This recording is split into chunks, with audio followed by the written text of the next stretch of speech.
Order. Questions to the Prime Minister. Mr. Richard Burden. Number one, Mr. Speaker. Chancellor of the Exchequer. Mr. Speaker, the Prime Minister is visiting Poland and Romania, and I've been asked to reply. This morning I had meetings with ministerial colleagues and others. In addition to my duties in this House, I shall have further such meetings later today. Richard Burden. Mr. Speaker, as Christmas draws closer, the Chancellor will know that people having difficulty making ends meet won't experience a lot of goodwill in the season of goodwill if they fall into the clutches of loan sharks as they try to buy presents for their families. So why is he choosing now to cut the budget of the Birmingham-based England illegal money lending team by a third when they've helped 24,000 loan shark victims to get £63 million of illegal debts written off? And will he have a word with his friend, the business secretary, who seems to be refusing to answer questions from the Daily Mirror on this subject? Well, of course, we take very seriously illegal loan sharks and indeed excessive interest charges on payday lending, which is why it was Conservatives who introduced the first ever cap on payday lending.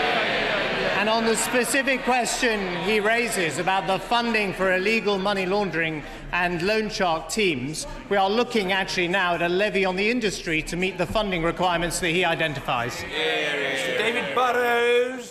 Following last week's vote, can I invite my friend to give an update on action against these genocidal jihadists who not only attack Christians, Yazidis and Muslims, but also pillage their churches, shrines and mosques? So alongside the welcome announcement of £30 million to protect cultural heritage, can we sooner rather than later ratify the Hague Convention? Councillor. Well, I thank my honourable friend for raising this important issue. And let me briefly update the House on the military action since we met last week. We have 16 aircraft conducting strikes, as well as our Reaper drones. The RAF have flown 11 missions and conducted 4 strikes, principally against the oil fields, and we're also supporting Iraqi security forces. And my right honourable friend, the Foreign Secretary, is going to be in New York next week with the talks on trying to bring an end to that horrendous conflict in Syria, very specifically on the damage being done to the cultural artefacts of the area. We are providing £30 million as part of a cultural fund, and I've discussed that with the director of the British Museum. And on the ratification of the Hague Convention, that is something that is now moving apace. Angela Eagle.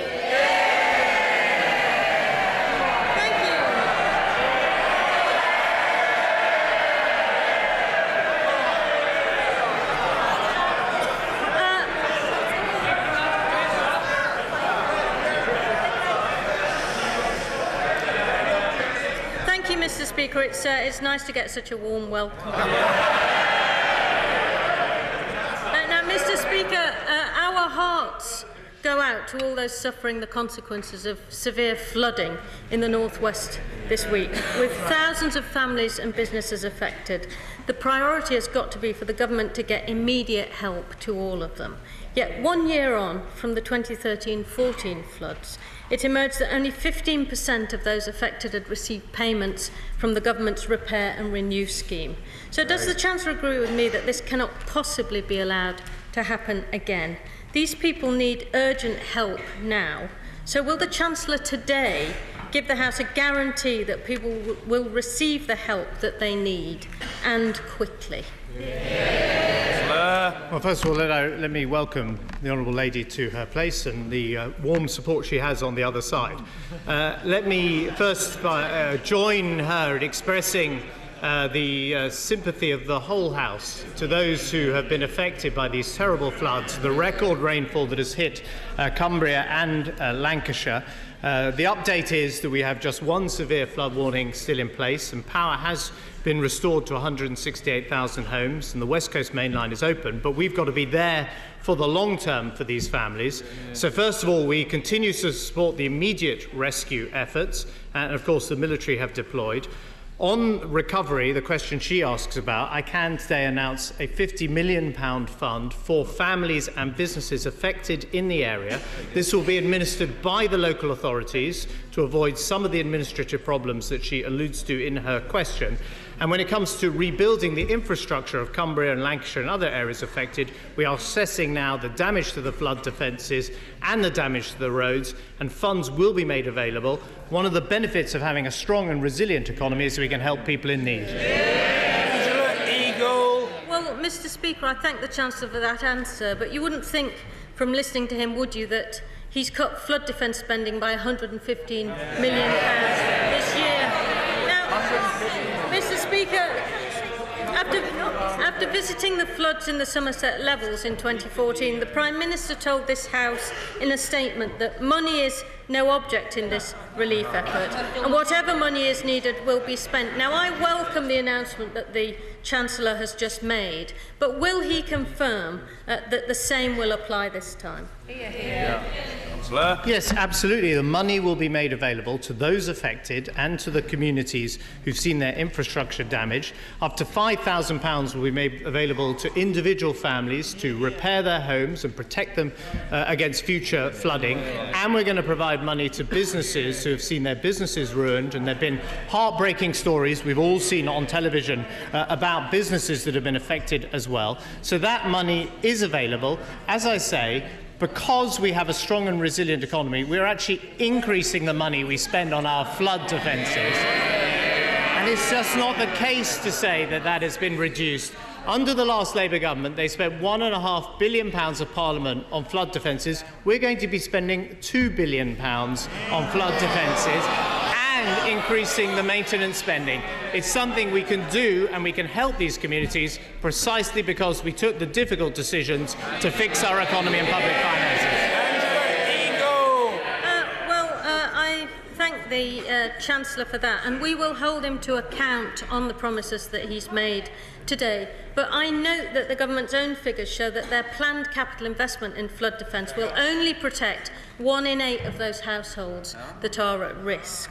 Now, Mr. Speaker, I see that the Prime Minister can't be with us to answer questions today because he's visiting Poland and Romania on the latest leg of his seemingly endless European renegotiation tour.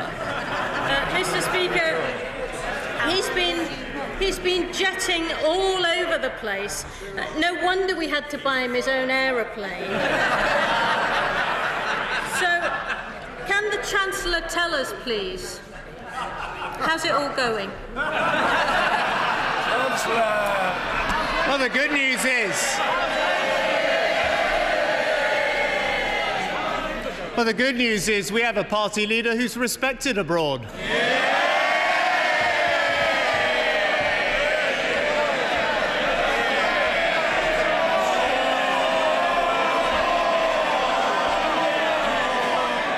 Prime Minister is in Central and Eastern Europe because we're fighting for a better deal for Britain, something that never would have happened if there had been a Labour government. Well, Mr. Speaker, I have to tell him that many of his own backbenchers are pretty unimpressed with how it's going.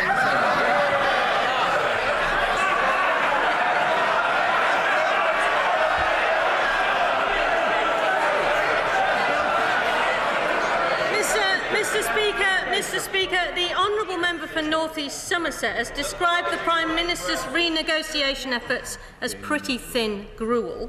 The honourable member for Harwich and North Essex has called them lame and trivial. And yesterday, the honourable member for Richmond Park told the press gallery that they were not all that impressive. Mr. Speaker, the Chancellor is well known for cultivating his backbenchers, and there's absolutely nothing wrong with that. So can I ask him the question his own side want answering? Given that the Prime Minister has pre-resigned, does he really aspire to be Britain's first post-EU Prime Minister? I'm not sure I'd be quoting the views of backbenchers if I was speaking for the Labour Party at the moment. Most opposition parties are trying to get momentum. They're trying to get rid of it.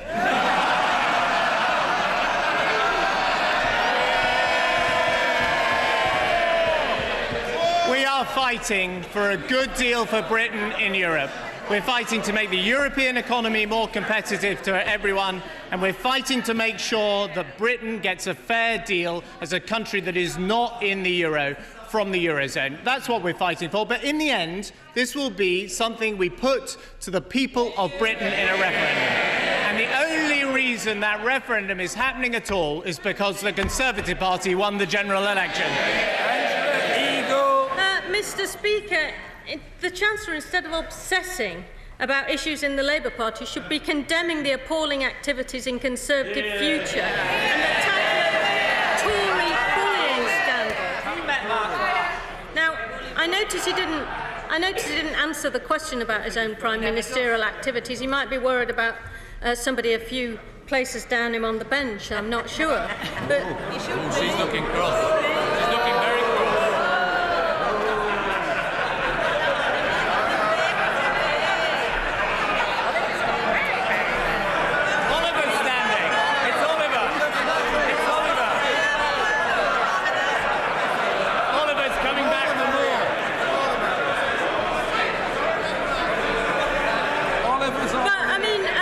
Speaker, she knows who she is.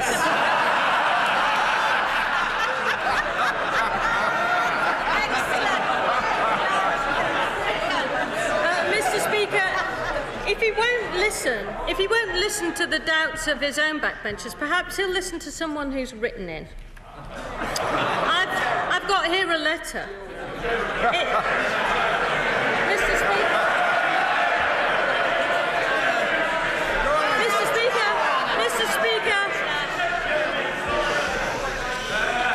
It's from Donald of Brussels.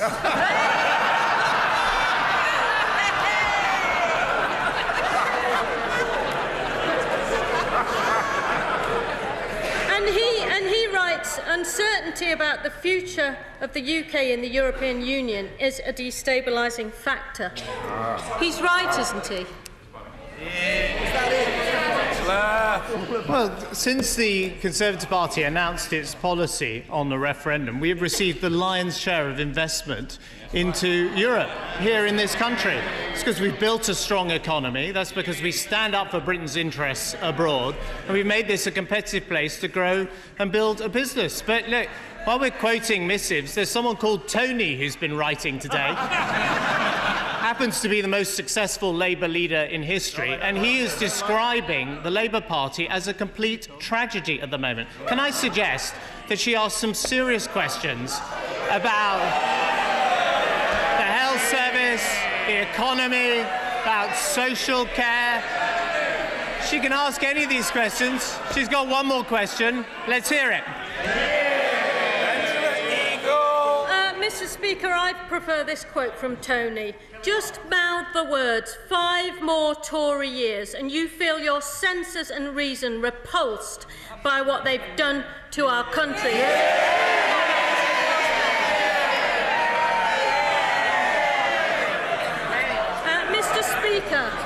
Mr. Speaker, we all know that the Chancellor is so preoccupied with his own leadership ambitions that he forgot about the day job.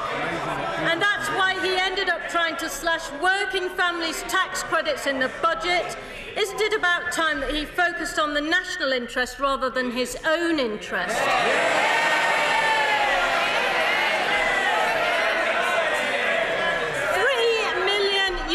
Jobs are linked to trade with the EU. Half our exports go there, and that's why they are putting it at risk by flirting with Brexit, and that's why we on this side of the House know that Britain is better off in. But I thought the Labour Party voted for the referendum when it came before the House of Commons.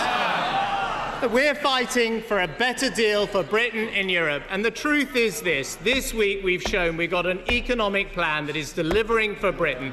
And whether it's well-funded flood defences or putting money into our National Health Service or backing our teachers in the schools or introducing a national living wage, we are delivering security for the working people of Britain, and their economic and national security would be put at risk if the Labour Party ever got back into office. Thank you, Mr. Speaker. I recently visited David Wilson. recently visited David Wilson Home's apprentice workshop and saw at first hand the work the construction industry is doing to support apprenticeships in Hampshire. Can my right honourable friend tell us what more schools can do to promote apprenticeships as a valuable alternative to post-16 academic study? Well, I think my honourable friend raises an important point. Of course, schools do have a legal duty to provide pupils with information on the full range of training and education that's available. And if schools in her constituency can now tell their pupils about the increase in the number of apprenticeship places that we are funding, there are going to be 3 million apprentices in this Parliament. That is a huge commitment to young people in this country. It's also a big commitment to the construction industry. We want the homes to be built. One of the challenges is getting skilled people in that industry, and that's something that no doubt was raised by the business she spoke to. The 3 million apprentices are going to help. Mr. Angus Robertson. Occasionally, highly toxic and dangerous materials are transported around the country.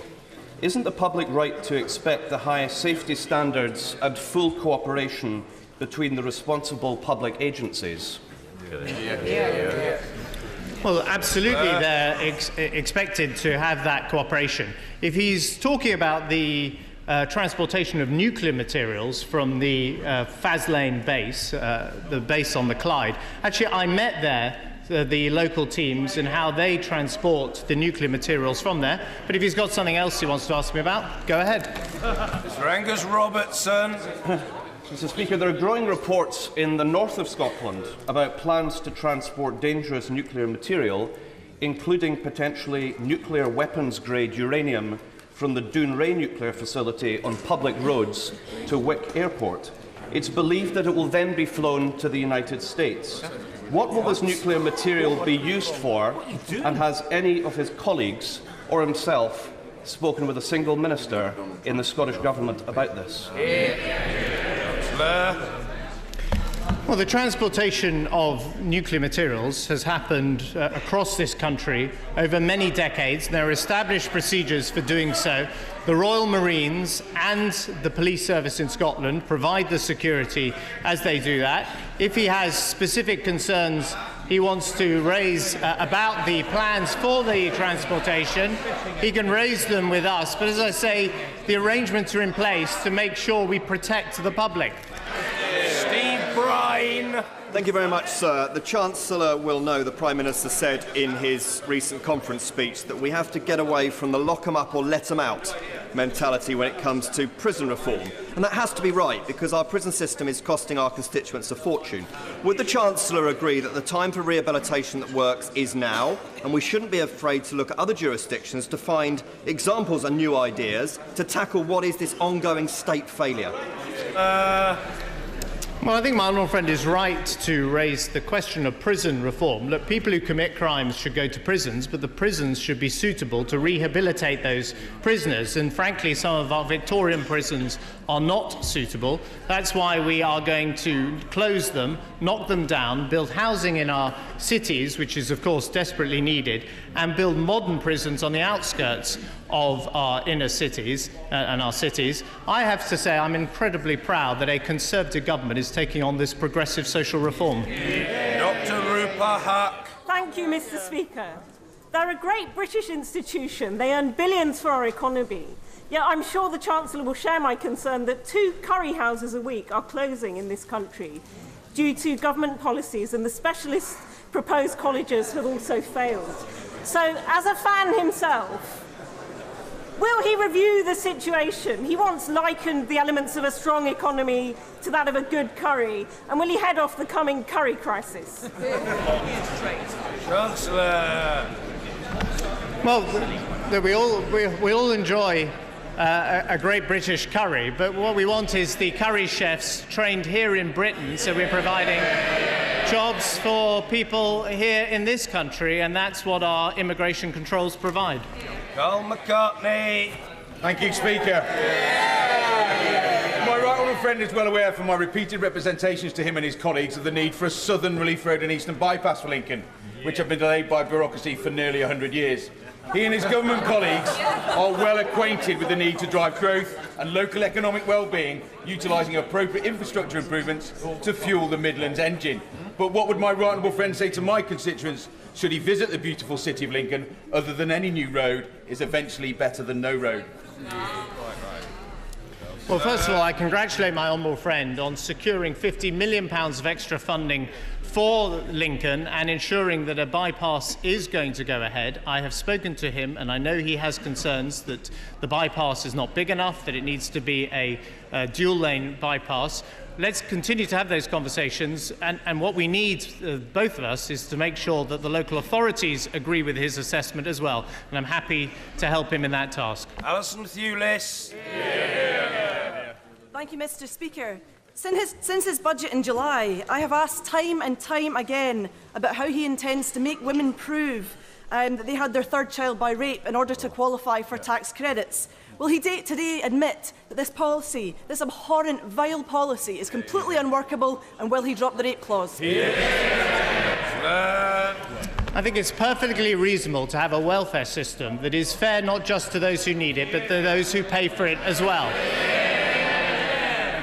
We identified the very specific case that she identifies in her question about women who have been the victim of domestic abuse or indeed rape, and that is why we're consulting and discussing changes to protect those vulnerable women.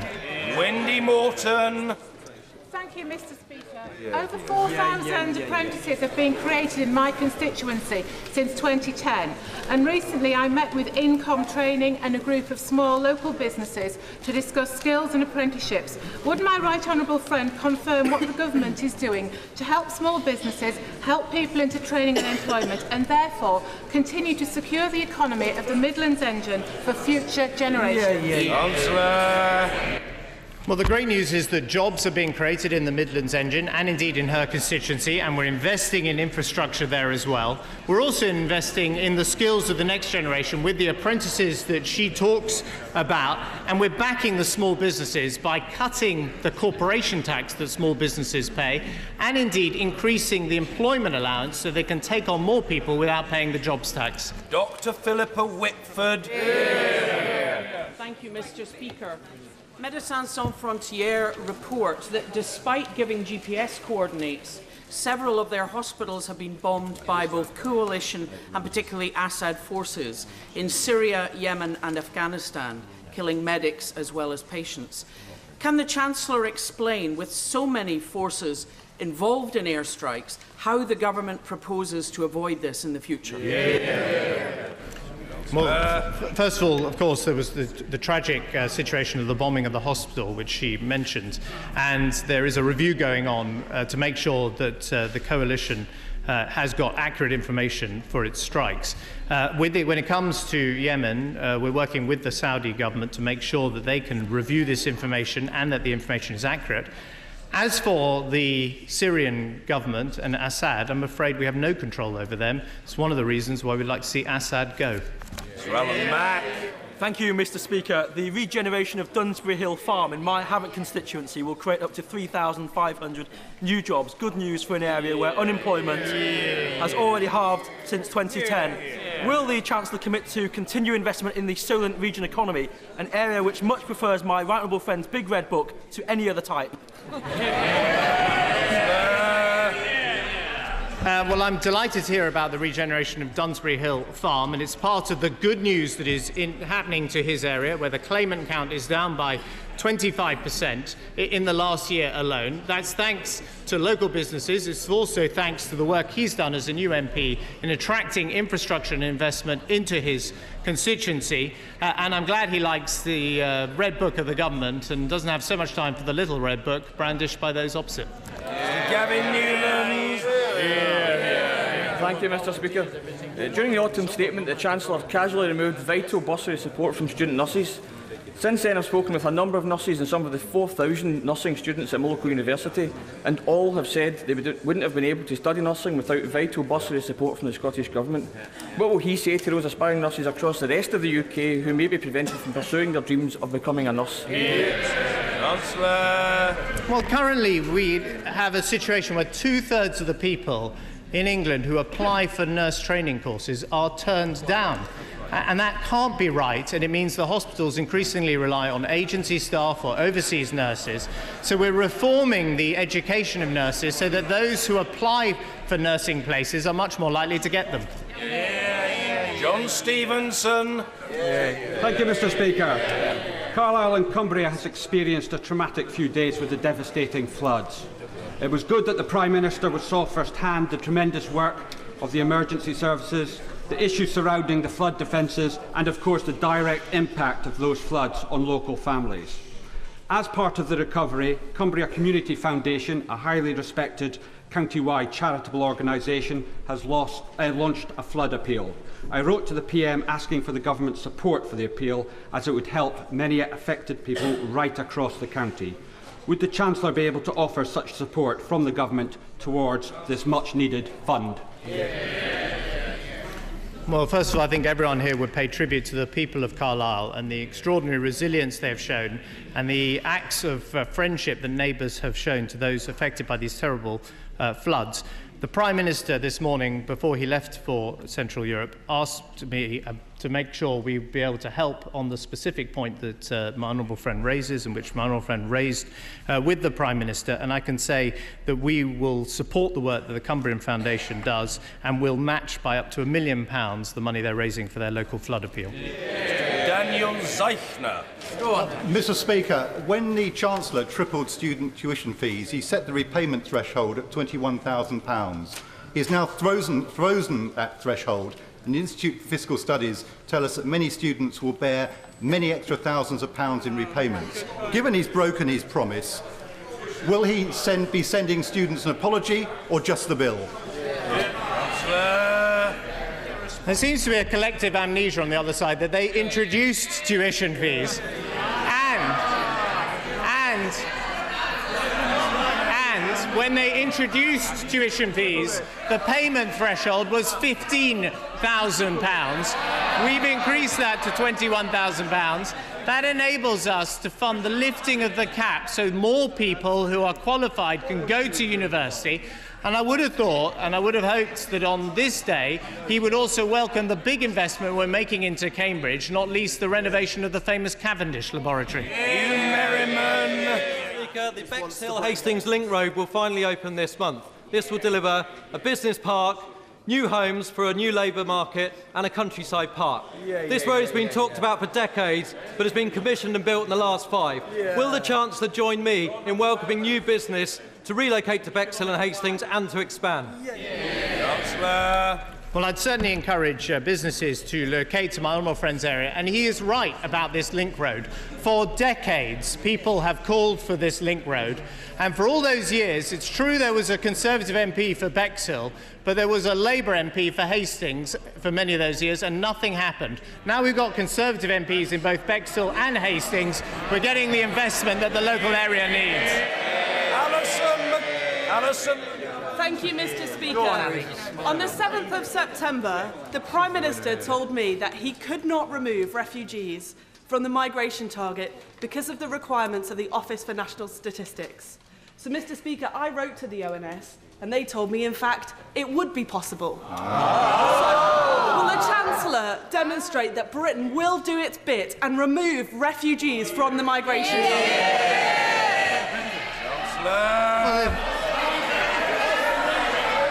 Well, first of all, Meeting going on, but let's hear the answer. Let's hear the Chancellor. Yeah, no, I'll tell you something surprising. We talk to each other in this government. The Cabinet actually get round and have meetings and discuss things, and we agree, and then we move forward. They should try it in the Labour Party. Now, on the Honourable Lady's question, the Office for National Statistics is independent, but Britain is doing its bit by taking the 20,000 refugees from the Syrian refugee camps, and of course we have always provided a home to genuine asylum seekers. Mrs Anne Main. Thank you very much, Mr. Speaker. Under current Tory regulations, Under current Tory regulations, small children can be engulfed in flames by 3 centimetres in 1 second. Will the Chancellor speak to my honourable friend, the Prime Minister, and ask if he will intervene with the Business Secretary and see if we can bring in a statutory instrument to improve the flammability for children's play and dress-up costumes?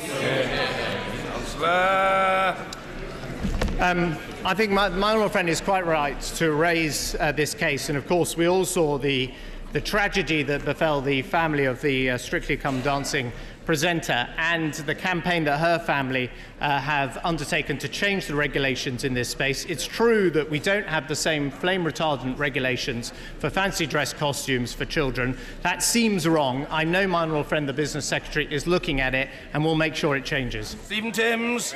Thank you, Mr. Speaker. Will the Chancellor take this opportunity to correct the bizarre claim made yesterday by Donald Trump about parts of London being no-go for the Metropolitan Police? And will he point out to Mr. Trump there are in fact excellent relationships between the Muslim communities of London and the police? Well, I think the honourable gentleman speaks for everyone in this House. The Metropolitan Police do a brilliant job, and of course they have fantastic relations with British Muslims, and British Muslims have made a massive contribution to our country. I mean, frankly, Donald Trump's comments fly in the face of the founding principles of the United States, and it's one of the reasons why those founding principles have proved such an inspiration to so many people over the last couple of hundred years. And I think the best way to defeat nonsense like this is to engage in robust democratic debate and make it very clear that his views are not welcome. Derek Thomas. Thank you, Mr. Speaker. Cornwall Hospice Care in Cornwall, one of their hospices in my constituency, just on the border, are well appreciated and respected by my constituents. But the issue they have is they cannot run to capacity because they only receive 11% of their funding from the NHS funding. Would the Chancellor please work with me and my other colleagues in Cornwall to see what more money we can put into our hospices and Cornwall Hospice Care? Well, I know my honourable friend is a strong champion of his community and for the hospice that he talks about. We have taken steps to help the hospice movement, not least, for example, removing the VAT that they paid in the last Parliament. I think we want to get the right balance. I think it's a good thing that the hospices are funded in part by local charities and supported so strongly by the local community. They also need the backing of the NHS. And of course, we're now putting the money into the NHS because we have a strong economy so that they can help the hospice movement. Very grateful, Mr. Speaker. Mr. Speaker, if business rates are localised without equalisation, my own authority, Gateshead, will lose £9.4 million per year, and that's on top of already severe revenue support grant cuts which are proposed. The 7 North East LEP authorities will lose £186 million a year, and the combined 12 authorities in the North East £223 million a year. Meanwhile, the City of London will gain £222 million and Westminster £440 million. Was this going to help the Chancellor's vision of the Northern Powerhouse? Chancellor. Well, the top-up and tariff system is going to apply as we devolve business rates to reflect the discrepancies that he identifies. But I would have thought that the Labour Party would support the devolution of business rates. It's a massive opportunity for local areas to grow and see the benefits of that growth. And when it comes to the Northern Powerhouse, we have the fantastic announcement today of the new train franchises, which mean over £1 billion going into new trains, faster journeys and better journey experiences for people in the north of England. He should get behind it. Peter Bone! Thank you, Mr. Speaker. Today there was an important report that said that the TV debates at the general election were a great success, engaging people who are not normally interested in politics, and particularly young people. Would the acting Prime Minister, and I know he may have a personal interest in this matter, be encouraging TV debates at the next general election? Councillor. Well, the TV debates are decided by a discussion between the political parties and the broadcasters. I think my right honourable friend, the Prime Minister, did exceptionally well in them last time. Tasmina Ahmed Sheikh. Thank you, Mr. Speaker. It's my understanding that the Home Secretary has banned 84 hate preachers from entering the UK. Will the government lead by example in considering making Mr Donald Trump number 85? Councillor. Look, I think the best way to confront the views of someone like Donald Trump is to engage in a robust democratic argument with him about why he is profoundly wrong about the contribution of American Muslims and indeed British Muslims, and that is the best way to deal with Donald Trump and his views rather than trying to ban presidential candidates. Order.